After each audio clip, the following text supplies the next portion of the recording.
একদিন এক তরুণ ছেলে জঙ্গলের ধারে হাঁটতে হাঁটতে একটি আহত ছোট বানর দেখতে পেল। সে বানরটিকে বাড়ি নিয়ে এলো, চিকিৎসা করালো, খাবার দিল, আদর করল। দিন যেতে লাগল, আর সেই বানর ছেলেটিকে খুব ভালোবাসতে লাগল। তারা একসাথে খেলত, খেত, ঘুমাত। বানর ভাবল, এই মানুষটা আমার বন্ধু না, আমার সব কিছু, আমি একে ছেড়ে কখনো যাব না। কিন্তু একদিন সেই মানুষটা চাকরির জন্যে অন্য শহরে চলে গেল। বানরটি অপেক্ষা করল, দিন যায়, মাস যায়, মানুষটা আর ফিরে আসে না। বানরটি একদিন একা বসেছিল গাছের নিচে, চোখে পানি।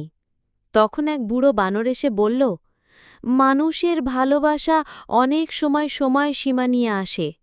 তুই যাকে সব ভেবেছিস সে তো তোকে একটা অধ্যায় হিসেবে দেখেছে।